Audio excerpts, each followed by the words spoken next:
전 세계 학술계가 지금 발칵 뒤집혔습니다.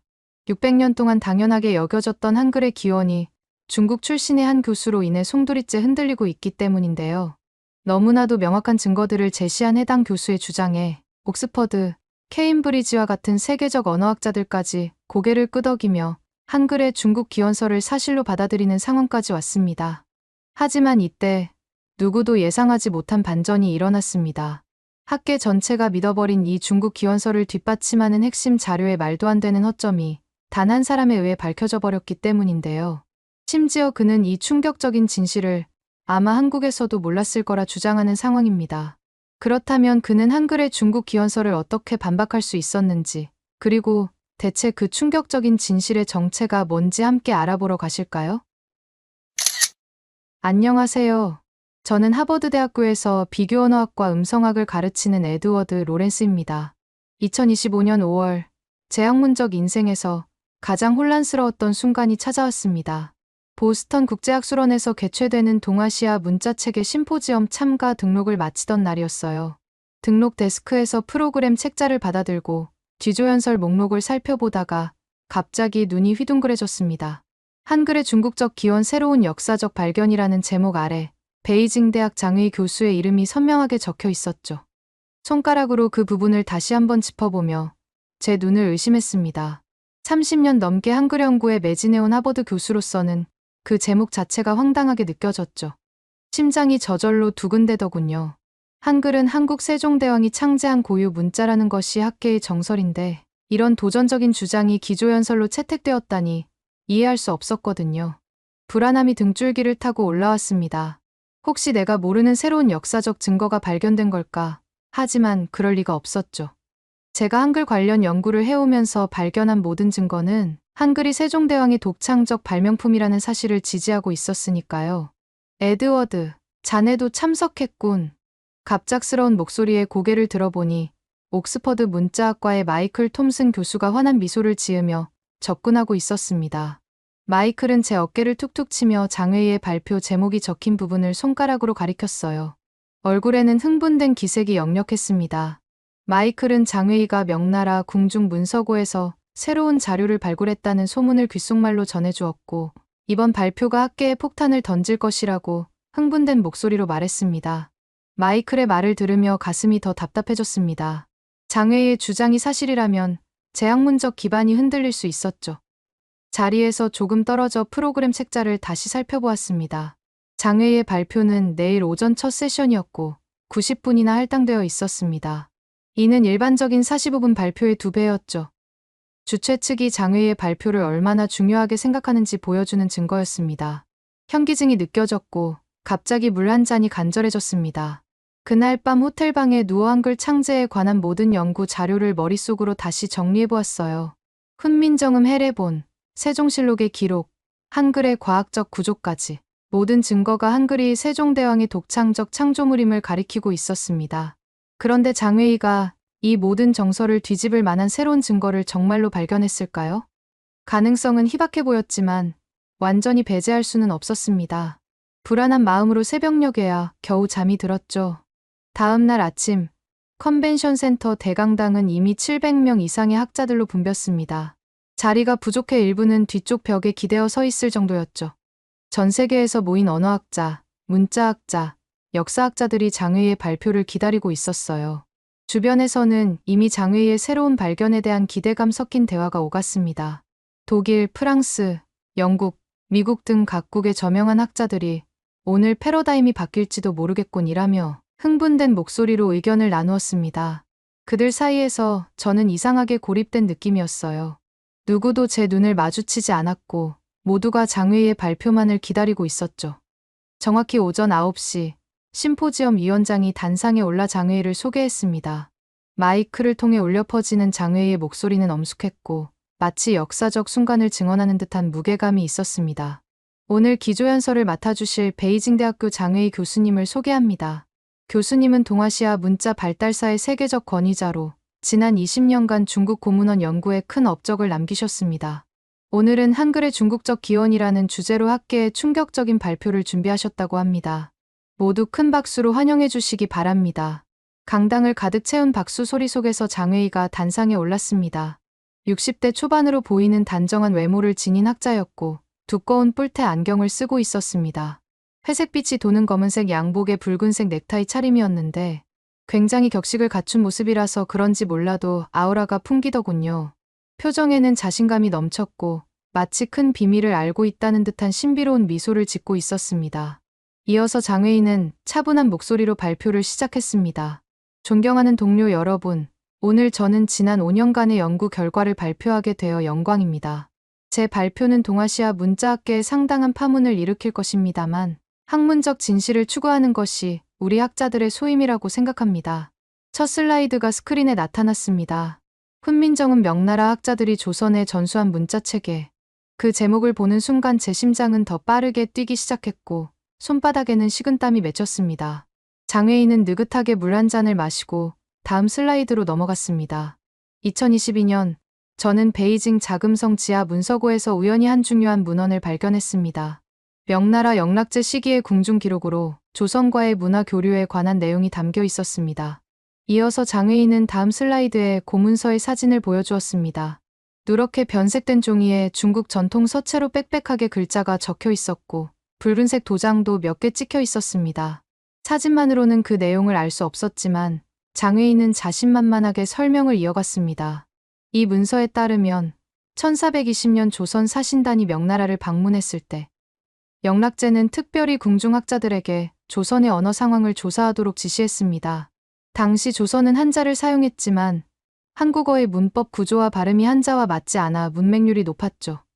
이에 명나라 학자들은 조선을 위한 새로운 문자 체계를 설계했고 이를 조선 사신단에게 전달했습니다. 장웨이의 말에 강당 전체가 술렁이기 시작했습니다. 주변에서 놀라움을 표현하는 작은 탄성들이 들려왔고 일부 학자들은 급하게 메모를 하기 시작했습니다. 그러자 장웨이는 더욱 자신감 넘치는 표정으로 계속해서 슬라이드를 넘겼습니다. 이번에는 한글 자모와 파스파 문자, 몽골 문자를 비교한 표가 나타났습니다. 보시다시피 한글의 자음 기역 니은 디귿 리을 미음 비읍 시옷 찌읒 몽골의 파스파 문자와 놀라울 정도로 유사합니다. 파스파 문자는 쿠빌라이 칸 시대의 티베트 승려 파스파가 창안한 것으로 원나라를 거쳐 명나라에도 전해졌습니다. 명나라 학자들은 이 파스파 문자를 기반으로 조선어에 맞게 수정한 문자 체계를 개발했고 그것이 바로 우리가 알고 있는 훈민정음의 원형입니다. 저는 장웨이의 주장에 충격을 받아 자리에서 일어나 반박하고 싶었지만 주변 사람들의 시선이 느껴져 움직일 수 없었습니다. 오히려 주변에서는 장웨이의 설명에 고개를 끄덕이며 동의하는 모습이 보였습니다. 저만 이상한 사람이라도 된 것 같은 기분이 들었죠. 장웨이의 발표는 계속되었습니다. 세종은 이 문자 체계를 받아들인 후 정치적인 이유로 이를 자신이 창제한 문자라고 주장했습니다. 당시 조선은 명나라의 속국이었고 독자적인 문화적 정체성을 확립하고자 했습니다. 훈민정음 해례본에는 전하창제라고 나와 있지만 이는 실제 창제가 아니라 채택과 수정을 의미하는 것이었죠. 장웨이의 주장은 갈수록 대담해졌습니다. 심지어 세종이 창제할 수 없었던 이유까지 제시했습니다. 15세기 조선은 그런 혁신적인 문자 체계를 독자적으로 개발할 수 있는 의문학적, 과학적 지식이 부족했습니다.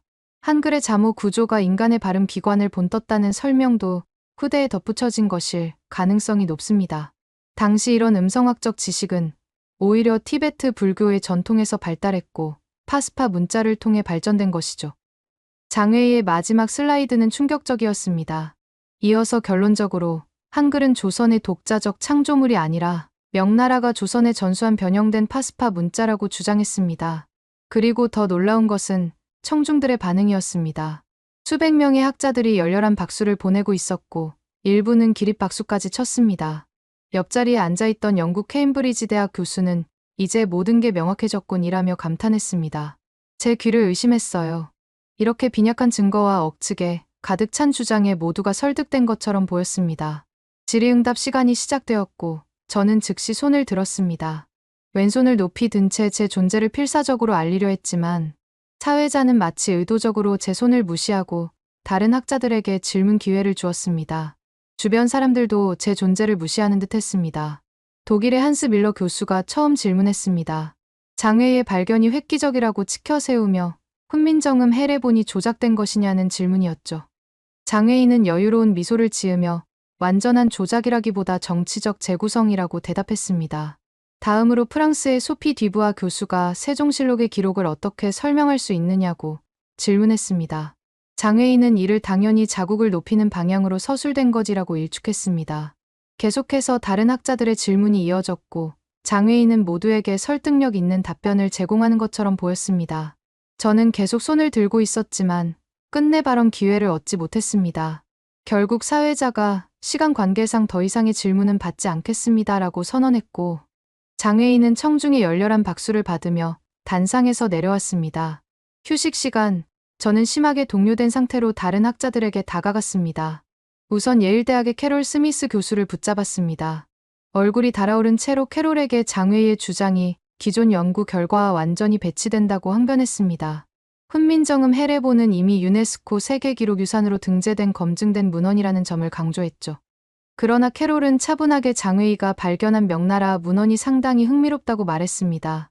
심지어 한글과 파스파 문자의 유사성은 이전에도 일부 학자들이 지적한 바 있다고 덧붙였습니다. 캐롤의 반응에 좌절감을 느끼며 독일인 학자 한스에게 다가갔습니다. 한글의 자음이 발음 기관의 모양을 본떠 만든 것으로 이는 파스파 문자나 어떤 중국 문자와도 근본적으로 다르다는 점을 설명했습니다. 그러나 한스는 마치 제가 과거의 패러다임에 사로잡힌 9세대 학자인 양표정을 지으며 역사는 계속 재해석된다고 말했습니다. 이어서 장외이가 제시한 명나라 문헌이 꽤 설득력이 있으며 문자의 형태적 유사성은 우연의 일치라기엔 너무 많다고 주장했죠. 여기에서 멈출 수 없었던 저는 프랑스인 고문헌학자 피에르에게도 다가가 봤습니다. 고문헌 전문가로서 장외이가 보여준 명나라 문서의 신빙성을 어떻게 판단하는지 물었습니다. 단순히 사진 몇 장으로 그렇게 중대한 결론을 내릴 수 있느냐고 추궁했죠. 그러나 피에르는 어깨를 으쓱하며 장외인은 그동안 신뢰할 만한 연구 결과를 많이 발표해왔다고 말했습니다. 그리고 동아시아 문자의 발전 과정을 고려하면 한글이 완전히 독자적으로 창제되었다는 것은 항상 의문이었으며 이제 그 수수께끼가 풀린 것 같다고 덧붙이더군요. 이때 저는 거의 정신을 놓을 뻔했습니다. 모든 사람들이 장외의 편을 들고 있었으니까요. 마치 제가 어떤 대단한 사실을 부정하는 어리석은 사람처럼 취급받는 기분이었어요. 소외감과 좌절감이 밀려왔습니다. 어쩌면 제가 놓치고 있는 무언가가 있는 건가 싶기도 했죠. 하지만 제 연구 경험과 한글에 대한 지식은 분명히 장외의 주장이 잘못되었음을 알려주고 있었습니다. 오후 세션이 시작되기 전 저는 용기를 내어 직접 장외에게 다가갔습니다. 장외인은 20여 명의 학자들에게 둘러싸여 있었고 모두가 장외의 말을 경청하고 있었습니다. 제가 다가가자 장외인은 미소를 지으며 고개를 끄덕였습니다. 교수님, 저는 하버드대학교의 에드워드 로렌스입니다. 한글 연구를 30년 넘게 해온 학자로서 몇 가지 질문이 있습니다. 장외인은 여전히 미소를 띠며 대답했습니다. 물론이죠, 로렌스 교수님. 무엇이든 물어보세요. 제 심장이 빠르게 뛰었지만 최대한 차분하게 질문했습니다. 교수님이 발견하셨다는 명나라 문헌의 실물은 어디에서 볼 수 있습니까? 그리고 왜 이런 중요한 발견이 지금까지 다른 학자들에게 알려지지 않았는지 궁금합니다. 장외의 표정이 살짝 굳어졌지만 여전히 자신감 있게 대답했습니다. 그 문헌은 현재 베이징 자금성 박물관에서 보존 처리 중입니다. 공개적으로 전시되기 전에 학술적 가치를 먼저 알리고 싶어 이번 발표를 준비했죠. 정식 논문과 함께 모든 증거 자료를 곧 공개할 예정입니다. 장외의 대답은 모호했지만 주변의 학자들은 모두 만족스러운 표정으로 고개를 끄덕였습니다. 저는 더 깊이 파고들었습니다. 한글의 자모 구조가 발음 기관의 모양을 본뜬 것이라는 헤레본의 설명은 어떻게 설명하시나요? 이런 혁신적인 발상이 명나라 학자들에게서 나왔다면 중국 내 다른 문자에서도 유사한 원리가 발견되어야 하지 않을까요? 장외인은 갑자기 주변 학자들을 향해 의미심장한 미소를 지었습니다. 그리고는 저를 향해 약간 거만한 어조로 대답했습니다. 로렌스 교수님, 그것이 바로 제가 발견한 문헌의 핵심 내용입니다. 명나라 궁중학자들은 티베트 불교의 음성학과 몽골 파스파, 문자의 원리를 결합하여 이 혁신적인 체계를 만들었습니다. 그리고 그것이 조선에 전해진 거죠. 세종은 이를 받아들여 약간의 수정을 가했을 뿐입니다. 주변에서 경탄의 소리가 들렸고 몇몇 학자들은 장외에게 찬사를 보냈습니다. 저는 점점 더 고립되는 기분이었습니다. 마지막으로 한 번 더 시도했습니다. 하지만 세종실록에는 분명히 세종이 친히 28자를 만들었다고 기록되어 있고 당시 신하들의 반대 상소문도 남아 있습니다. 만약 한글이 명나라에서 온 것이라면 왜 신하들이 한자를 버리고 새로운 문자를 만드는 것은 오랑캐와 같은 행위라고 비판했을까요? 이 질문에 장웨이는 잠시 말문이 막힌 듯했지만 곧 여유로운 표정을 되찾았습니다. 그리고 저를 향해 마치 어린아이를 달래듯 말했습니다. 로렌스 교수님, 역사 연구에서 문헌을 맹목적으로 믿는 것은 위험합니다. 모든 왕조는 자신들의 업적을 과장하는 경향이 있지요. 세종은 분명 훌륭한 군주였고 그 문자를 조선에 성공적으로 도입한 공은 인정해야 합니다. 하지만 그것이 전적으로 세종의 창조물이었다고 주장하는 것은 받아들이기 어렵네요. 그런 논리대로면 세상의 모든 걸 세종이 만들었다고 주장할 수도 있는 거 아닌가요? 주변에서 마치 비웃는 듯한 웃음소리가 들렸고 몇몇 학자들이 저를 향해 측은한 시선을 보냈습니다. 마치 제가 순진한 어린아이처럼 느껴졌어요. 얼굴이 화끈거리고 수치심이 밀려왔습니다. 장웨이는 저를 향해 마지막으로 미소를 지었습니다. 더 궁금한 점이 있으시면 언제든지 질문하세요. 학문적 토론은 항상 환영합니다. 그리고는 다른 학자들을 향해 돌아서서 대화를 이어갔습니다. 완전히 무시당한 기분이었습니다. 저는 그 자리를 황급히 빠져나와 화장실로 향했습니다. 거울 앞에 서서 제 얼굴을 바라보았습니다. 얼굴이 붉게 달아올라 있었고 눈에는 좌절감이 가득했습니다. 차가운 물로 얼굴을 씻으며 스스로에게 물었습니다. 내가 뭔가 큰 사실을 놓치고 있는 걸까? 아니면 모든 사람들이 장웨이의 카리스마와 권위에 현혹된 것일까? 그날 오후 세션은 더욱 견디기 힘들었습니다. 여러 발표자들이 장웨이의 이론을 기정사실화하며 각자의 연구에 어떻게 적용할 수 있는지 논의했습니다. 한글의 중국 기원을 고려할 때 장웨이 교수의 획기적 발견에 기초하여 같은 문구가 계속해서 등장했습니다. 심지어 심포지엄 주최 측에서 발행한 당일 뉴스레터에도 한글, 명나라, 문자 전통이 연장선상에 있다 라는 제목의 특집 기사가 실렸습니다. 저녁 리셉션에서도 상황은 마찬가지였습니다. 장웨이는 모든 사람들의 관심의 중심이었고 주변에는 항상 수십 명의 학자들이 모여 있었습니다. 반면 저는 구석에 서서 혼자 와인 잔을 기울이고 있었죠. 몇몇 학자들이 저를 불쌍히 여기는 듯한 시선으로 바라보았고 한두 명은 다가와 너무 실망하지 말라며 새로운 패러다임을 받아들이는 건 항상 어려운 법이라고 위로하기도 했습니다. 그들의 말이 더 큰 모욕처럼 느껴졌습니다. 호텔로 돌아와 침대에 누웠지만 잠은 오지 않았습니다. 제 머릿속은 장웨이의 주장과 그에 대한 학계의 반응으로 가득 찼습니다. 저는 노트북을 열고 제가 가진 한글 관련 자료들을 다시 살펴보기 시작했습니다. 훈민정음 해례본의 영문 번역본, 세종실록의 기록, 한글 자모의 과학적 설계에 관한 연구 자료들까지. 이 모든 증거가 세종의 독자적 창제설을 지지하고 있었습니다. 그런데 왜 모든 사람들이 장웨이의 주장에 현혹된 것일까요? 심포지엄은 3일간 계속되었고 상황은 점점 더 악화되었습니다. 둘째 날에는 한글의 중국 기원이 동아시아 문자 연구에 미치는 영향이라는 패널 토론이 있었는데 저는 참여 요청조차 받지 못했습니다. 셋째 날에는 몇몇 학자들이 이미 자신들의 교재와 논문에 장웨이의 이론을 인용하겠다고 선언하기도 했습니다. 마지막 날 폐회식에서 학 회장은 이번 심포지엄이 동아시아 문자 연구의 패러다임을 전환하는 역사적 순간이 되었다고 선언했고 장웨이에게 특별 공로상을 수여했습니다. 심포지엄이 끝나고 보스턴에서 케임브리지로 돌아오는 택시 안에서 저는 깊은 절망감에 빠졌습니다. 제가 그토록 열정을 쏟아부은 한글 연구가 하루아침에 무너진 것 같았습니다. 그러나 동시에 무언가 이상하다는 감각이 저를 놓아주지 않았습니다. 장웨이의 증거는 지나치게 빈약했고 주장에는 여러 논리적 허점이 있었습니다. 그런데도 왜 모든 학자들이 장웨이의 말을 맹목적으로 신뢰했을까요? 집에 도착한 후 저는 연구실에 틀어박혔습니다. 집에서는 제 상태를 걱정하는 모습이 역력했지만 저는 그저 중요한 연구가 있어라는 말만 남긴 채 작업에 몰두했습니다. 장웨이의 주장을 반박할 확실한 증거를 찾아야 했습니다. 그것이 제 학문적 명예를 위해서뿐만 아니라 역사적 진실을 위해서도 필요했습니다. 3개월이 지났습니다. 그동안 저는 거의 모든 시간을 연구실에서 보냈습니다. 한글에 관한 모든 자료, 파스파 문자와 몽골 문자에 관한 연구, 15세기 조선과 명나라의 관계에 관한 역사 자료까지 철저히 검토했습니다. 밤낮 없이 연구하다 보니 체중이 10kg 가까이 빠졌고 수염도 길게 자랐습니다. 가정에서는 종종 밤늦게 저를 도서관에서 찾아와 집으로 데려갔고 제대로 된 식사를 챙겨주었습니다.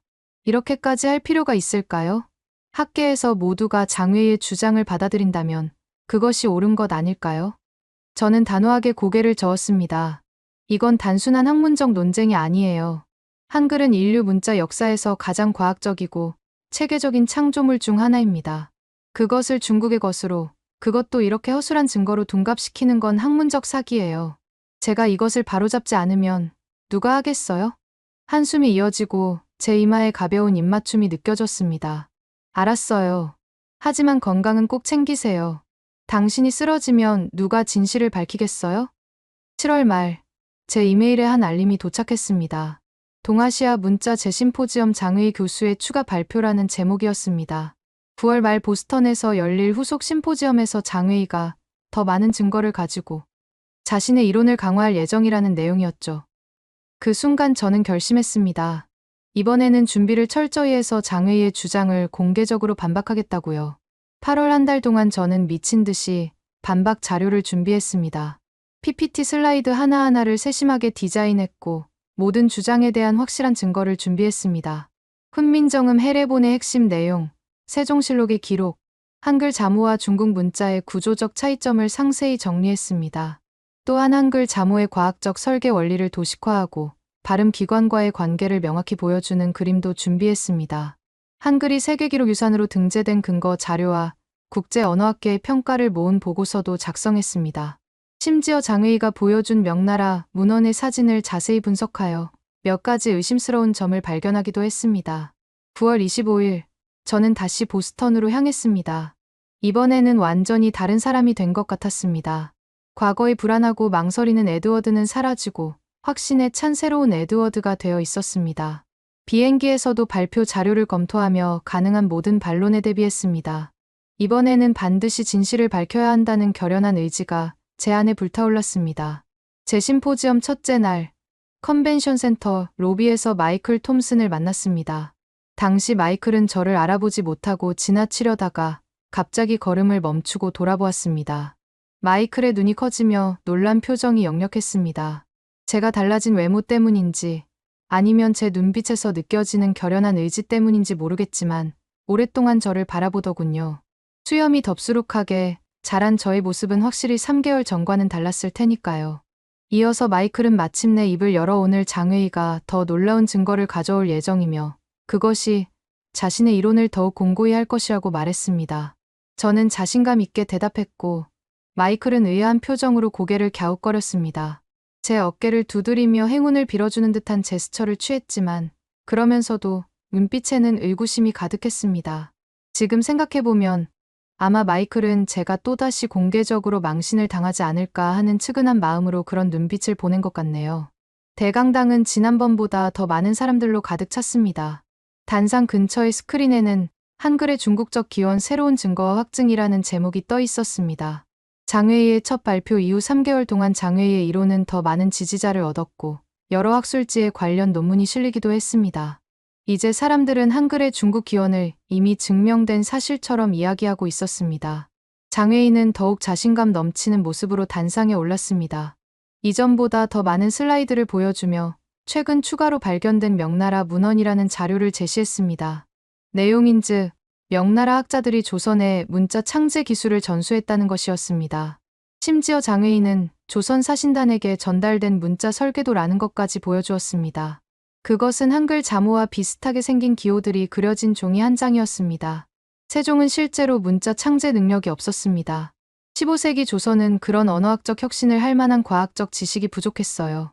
한글은 중국 학자들이 설계한 문자를 세종이 정치적 목적으로 조선 것이라고 주장한 것뿐입니다. 장회의 발표가 끝나고 질의응답 시간이 시작되었습니다. 이번에도 사회자는 다른 학자들에게 먼저 발언권을 주었습니다. 몇몇 질문이 오갔지만 대부분 장회의 이론을 더 자세히 알고 싶다는 내용이었습니다. 드디어 제 차례가 왔습니다. 저는 단호하게 손을 들었고 이번에는 사회자가 저를 무시할 수 없었습니다. 네, 하버드대학교의 에드워드 로렌스 교수님, 질문 부탁드립니다. 저는 일어서서 침착하게 말했습니다. 장회의 교수님, 한글 연구자로서 몇 가지 의문점이 있습니다. 제가 발표 자료를 준비해왔는데 제 질문을 시각 자료와 함께 설명해도 될까요? 장외인은 약간 당황한 표정이었지만 거절하기 어려운 상황이었습니다. 이어서 마지못해 고개를 끄덕였죠. 물론이죠. 로렌스 교수님. 학문적 토론은 환영합니다. 심장이 미친 듯이 뛰기 시작했습니다. 손바닥에 식은땀이 맺히고 다리가 후들거렸습니다. 사람들의 시선이 모두 저에게 집중되는 것이 느껴졌고 귓가에 혈액이 요동치는 소리가 들렸습니다. 수백 명의 세계적 학자들 앞에서 저는 이제 역사적 진실을 밝히거나 아니면 학문적 명예를 영원히 잃게 될 상황에 처했습니다. 단상으로 향하는 몇 걸음이 마치 수킬로미터처럼 느껴졌습니다. 장외인은 단상 한쪽에서 저를 바라보고 있었고 얼굴에는 여전히 자신감 넘치는 미소가 걸려 있었습니다. 하지만 그 눈빛 속에서 경계심도 감지할 수 있었습니다. 단상에 오르는 순간 온몸의 근육이 긴장으로 굳어버린 듯했습니다. USB를 연결하려는데 손이 심하게 떨려 몇 번이나 실수했습니다. 청중 중 몇몇이 킥킥거리는 소리가 들렸고 얼굴이 화끈거렸습니다. 내가 준비한 증거는 확실해. 분명 한글의 진실을 밝힐 수 있을 거야. 스스로에게 다짐하며 깊게 숨을 들이마셨습니다. 마침내 노트북이 연결되고 첫 슬라이드가 화면에 나타났습니다. 그 순간 이상하게도 모든 불안과 두려움이 사라졌습니다. 대신 맑은 정신과 확고한 의지가 제 몸을 가득 채웠습니다. 청중들을 향해 돌아서자 그들의 얼굴이 기대와 호기심으로 가득 차 있는 것이 보였습니다. 이제 돌이킬 수 없는 순간이 온 것입니다. 존경하는 동료 여러분, 저는 한글 연구에 30년 이상을 헌신해온 학자로서 장외희 교수님의 주장에 몇 가지 중대한 의문점을 제기하고자 합니다. 첫 슬라이드는 훈민정음 해례본의 원문과 영문 번역본이었습니다. 한글 창제에 관한 가장 중요한 1차 자료는 1446년에 발간된 훈민정음 해례본입니다. 이 문헌은 1997년 유네스코 세계기록유산으로 등재되었고 최근까지 세계 여러 학자들에 의해 그 진본성이 검증되었습니다. 다음 슬라이드로 넘어가 전하창제라는 문구를 강조했습니다. 해례본에는 분명히 전하창제, 즉 전하임금께서 창제하셨다라고 명시되어 있습니다. 이는 단순히 채택이나 수정이 아닌 세종이 직접 창제했음을 의미합니다. 그리고 세종실록의 기록을 보여주었습니다. 세종실록에는 세종이 친히 언문 28자를 만들었다고 기록되어 있습니다. 또한 당시 많은 신하들이 한글 창제를 반대했다는 상소문도 남아 있습니다. 이 상소문에서 신하들은 우리와 중국이 모두 한자를 써왔는데 별도의 문자를 만드는 것은 오랑캐몽골, 여진과 같은 행위라고 비판했습니다. 만약 한글이 중국에서 온 것이라면 이런 반대가 있었을까요? 장외인은 불편한 표정으로 자리에서 몸을 비틀었습니다. 청중 중 몇몇이 서로 속삭이기 시작했고 일부는 메모를 하기 시작했습니다. 저는 계속해서 다음 슬라이드로 넘어갔습니다. 한글 자음의 과학적 구조를 보여주는 도식이었습니다. 한글 자음은 발음 기관의 모양을 본떠 만들었습니다. 기역은 혀뿌리가 목구멍을 막는 모양, 이은은 혀끝이 윗잇몸에 붙는 모양, 이음은 입술의 모양, 시옷은 이의 형상, 이응은 목구멍의 모양을 본뜬 것입니다. 이런 상형의 원리는 파스파 문자나 어떤 중국 문자와도 근본적으로 다릅니다. 이어서 모음 체계도 설명했습니다. 한글 모음은 천하늘, 지땅, 인사람의 철학적 개념을 바탕으로 설계되었습니다. 점은 하늘, 은은 땅, 이는 사람을 상징합니다. 이 세 기본 요소의 조합으로 다른 모음들이 만들어졌죠. 이런 철학적, 과학적 원리는 파스파 문자와 전혀 다릅니다. 이제 장외희가 보여준 명나라 문헌 사진을 분석하는 슬라이드로 넘어갔습니다. 장외희 교수님이 보여주신 명나라 문헌을 자세히 살펴보겠습니다. 이 문서의 서체와 종이 질감을 분석한 결과 몇 가지 의심스러운 점이 발견되었습니다. 우선 사용된 종이는 15세기 명나라 공문서에 사용된 종이와 다릅니다. 당시 명나라 황실 문서는 특별한 질감과 색을 가진 종이에 작성되었는데 이 사진에서 보이는 종이는 그보다 후대의 것으로 추정됩니다. 장외희가 자리에서 벌떡 일어났습니다. 잠깐, 로렌스 교수님. 그 분석은 어떤 근거로 하신 겁니까? 당신은 그 문서를 직접 본 적도 없지 않습니까? 저는 침착하게 대답했습니다. 네, 직접 보지는 못했습니다. 하지만 교수님이 보여주신 사진을 분석한 것입니다. 그리고 제 분석이 틀렸다면 원본을 공개하여 다른 전문가들이 검증할 수 있게 해주시면 됩니다. 언제 그 문서가 공개될 예정인가요? 장외희는 말문이 막혔는지 잠시 침묵했다가 마지못해 대답하더군요. 아직 보존 처리 중이라 당장은 어렵습니다. 하지만 곧 저는 장외의 말을 끊고 계속했습니다. 그렇다면 교수님이 보여주신 조선 사신단에게 전달된 문자 설계도는 어떻습니까? 이 문서의 출처와 연대는 어떻게 검증되었나요? 장외인은 점점 더 불편한 표정이 되어갔습니다. 그것도 동일한 문서 묶음에서 발견된 것입니다. 저는 다음 슬라이드로 넘어갔습니다. 이제 장외이 교수님이 주장하신 한글과 파스파 문자의 유사성을 살펴보겠습니다. 교수님은 한글 자음 기역, 니은, 디귿, 리을, 미음, 비읍, 시옷, 지읒이 파스파 문자와 유사하다고 주장하셨습니다. 화면에는 두 문자를 정확히 비교한 표가 나타났습니다. 자세히 보시면 표면적 유사성은 몇몇 글자에 국한되어 있고 그마저도 상당히 제한적입니다. 더 중요한 것은 자모의 구성 원리가 완전히 다르다는 것입니다. 파스파 문자는 티베트 문자를 변형한 것으로 각 글자의 형태가 발음 기관과 관련이 없습니다. 반면 한글은 앞서 설명드린 것처럼 자음이 발음 기관의 모양을 본뜬 것으로 이는 세계 문자 역사에서 유례없는 혁신입니다. 청중들 사이에서 술렁임이 일어났습니다. 몇몇 학자들은 서로 속삭이기 시작했고 일부는 메모를 하기 시작했습니다. 저는 마지막 슬라이드로 넘어갔습니다. 결론적으로 한글은 세종대왕이 독자적으로 창제한 문자입니다. 이는 훈민정음 해례본, 세종실록, 그리고 한글의 과학적 설계 원리를 통해 명확히 증명됩니다. 장외이 교수님이 제시한 증거는 아직 공개적으로 검증되지 않았으며 현존하는 역사적 증거와 모순됩니다. 저는 청중들을 향해 고개를 숙이고 말을 마쳤습니다. 긴 시간 경청해 주셔서 감사합니다. 강당에는 숨막히는 침묵이 흘렀습니다. 그리고 갑자기 마이클 톰슨이 손을 들었습니다. 로렌스 교수님, 훌륭한 발표였습니다. 저도 한 가지 질문이 있는데요. 장외이 교수님이 주장하신 15세기 조선은 그런 언어학적 혁신을 할 만한 과학적 지식이 부족했다는 주장에 대해 당시 조선의 과학 수준을 어떻게 평가하십니까? 제 얼굴에 미소가 번졌습니다.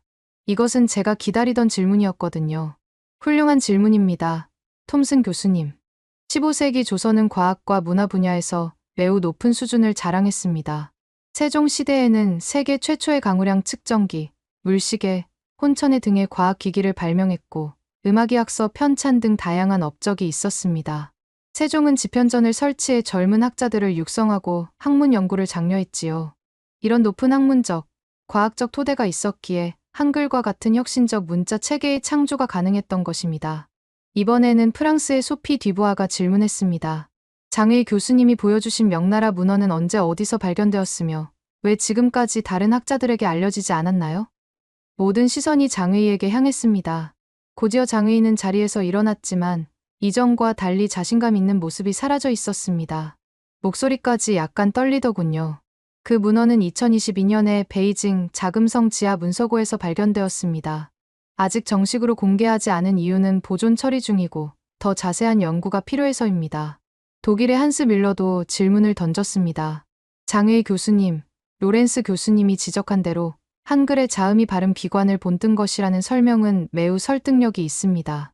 이런 독창적인 원리가 명나라 학자들에게서 나왔다면 왜 중국 내 다른 문자에서는 이런 원리가 발견되지 않는 걸까요?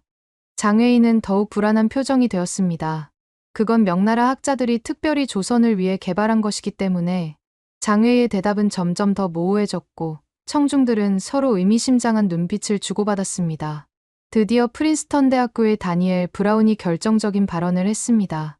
저는 오늘 로렌스 교수님의 발표를 듣고 깊은 인상을 받았습니다. 그동안 장외이 교수님의 주장을 사실로 받아들였던 것을 반성하게 되었습니다. 한글의 독자적 창제설은 훨씬 더 많은 역사적, 과학적 증거에 의해 지지되고 있음이 분명해 보입니다. 저희 언어학계는 좀 더 비판적인 시각으로 새로운 주장을 검증했어야 했습니다.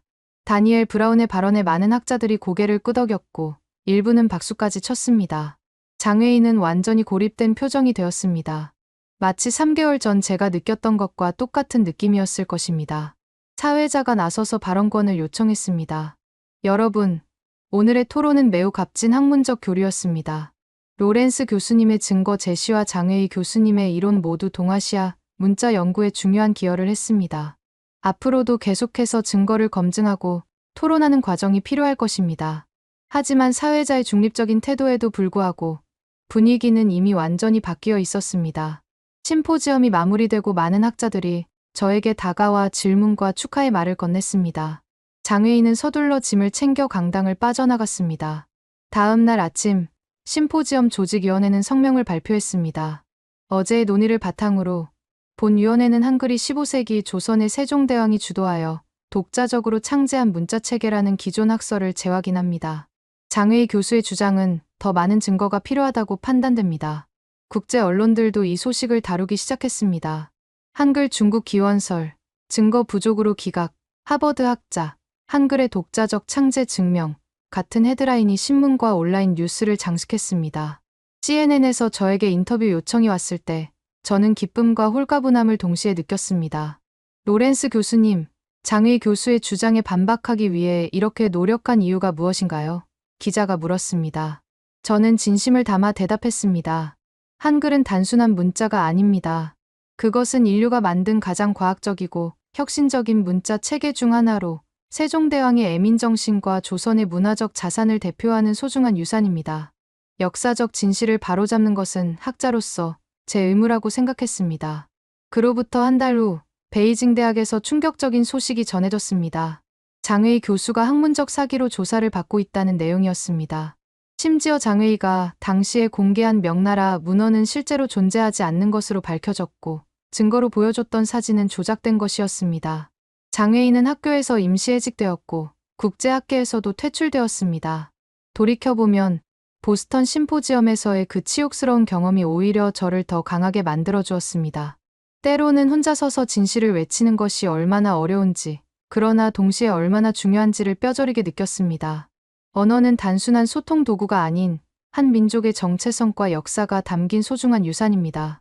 특히 한글과 같이 독창적이고 과학적인 문자 체계는 인류의 자산으로서 그 가치가 온전히 인정받아야 합니다. 제 연구실 벽에는 이제 훈민정음 해례본의 한 구절이 한글과 영어로 함께 적혀 있습니다. 나라의 말이 중국과 달라 문자가 서로 통하지 않으므로 백성들이 말하고자 하는 바를 펴지 못한다. 세종대왕의 이 애민정신이 담긴 문장을 볼 때마다 저는 다시 한번 학자로서의 사명감을 되새깁니다. 진실을 추구하고 그것을 지키기 위해 싸우는 것. 그것이 바로 학문의 본질이니까요. 여러분은 어쩔 때 한글이 잘 만들어졌다고 생각하시나요? 댓글로 작성해 주시면 감사하겠습니다. 오늘의 사연은 어떠셨나요? 오늘의 사연이 마음에 드셨다면 좋아요만 한번 눌러주세요. 1초밖에 안 걸리지만 좋아요를 한번 눌러주시면 더 좋은 사연을 소개해드리는데 큰 힘이 된답니다. 긴 영상 시청해주셔서 감사합니다. 오늘도 행복한 하루 보내세요.